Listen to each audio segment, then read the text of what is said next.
Bash League. 8th season. 8 teams. 59 matches. Starts on 13th of October. Finals on 27th November. Who's in? Who's out? What are the scores? Who are the players to watch out for? We've got it covered. Let's start.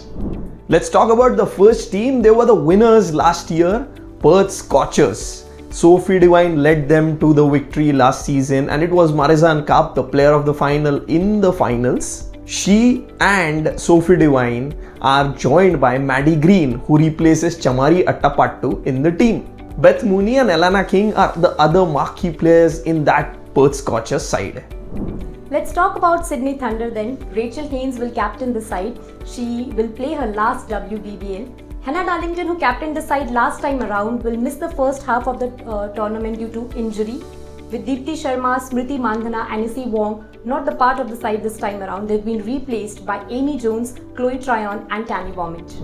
Let's talk about Melbourne Renegades. They were the surprise package last season. They had Jemimah Rodrigues, Eve Jones to their name, who have now both moved out and are potentially replaced by Shabnam Ismail and Hayley Matthews, who join Indian captain Harmanpreet Kaur in that Renegades team.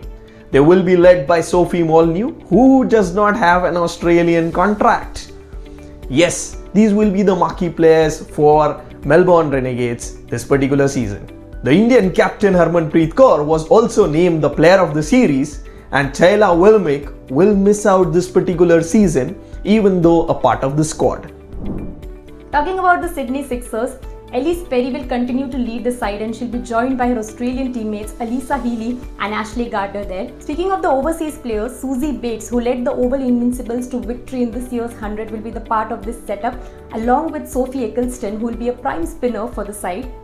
Another highlight of this setup is that Charlotte Edwards will be the coach of Sydney Sixers. Let's talk about a team which has won 2 seasons of the Women's Big Bash League. It's the Brisbane Heat. They see a complete overhaul in their overseas stars. All of Annika Bosch, Poonam Yadav and Nadine de Klerk are not playing this season of the league and are replaced by, someone they know. Amelia Kerr is back to the Heat and is joined by Pooja Vastrakar and Daniel Wyatt.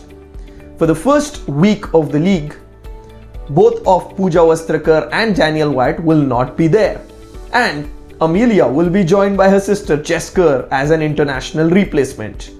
They are continued to be captained by Jess Janassen, and these are the marquee players of Brisbane Heat. Let's move on to Melbourne Stars then. Jemimah Rodrigues has signed for the Stars. She moves to Stars from Renegades. Alice Capsey will play her first WBBL and will reunite with her Oval Invincibles teammate Lauren Winfield Hill. Lauren Winfield Hill had a good domestic tournament. Well, on the other hand, Annabelle Sutherland is the only Australian contracted player in the side. Nicole Faltham will captain the side as Meg Lannon will miss this tournament due to personal reasons. The team that has been so close yet so far, they have 3 contracted players of that Australian setup in Talia McGrath, Darcy Brown and Megan Shute. What a pace battery. And are now having Deandra Totten coming their way, who's an international replacement for last season's Tane Van Niekerk, is joined by the returning Laura Wolfart. So these are the 5 marquee players of Adelaide Strikers. And there is an international name, but she's going to play as a local, the Zimbabwean Anesu Mushangwe. She is going to represent Adelaide Strikers this particular season. Moving on to Hobart Hurricanes now, Ellis Villani, who played for the Stars last season, will captain the side this time around. Speaking of the overseas players in this setup, there is Mignon Dupria, Lizelle Lee and Hayley Jensen. Hayley Jensen has replaced Issy Wong, who will miss this tournament with a view of managing her workload.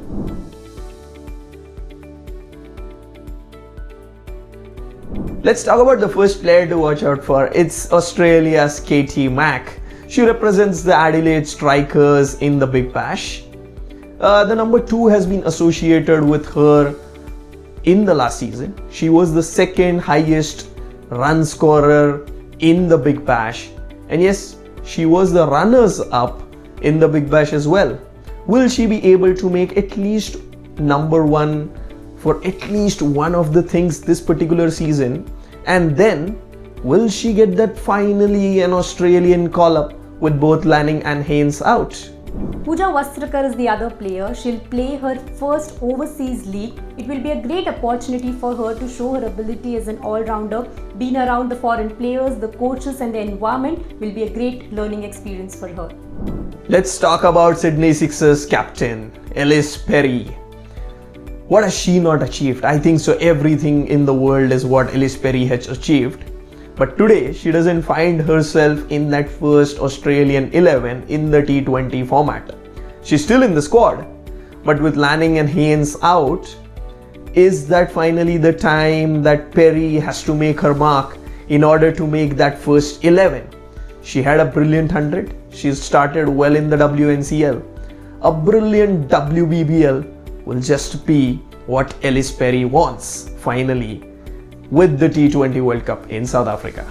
Next up is Alice Capsey. She had a great season in the first edition of the 100, owing to which she also received her England call-up. In this season of the 100 as well, she played a crucial role in Oval Invincibles retaining their title. She's in a good form and would want to continue her form in this tournament as well. It's the Sydney Sixers, Sydney Thunder, Brisbane Heat, who have won the Big Bash twice, with Perth Scorchers winning it once last season. We are all excited. So who according to you is going to win the 8th season of the WBBL? Do let us know your predictions in the comment section below.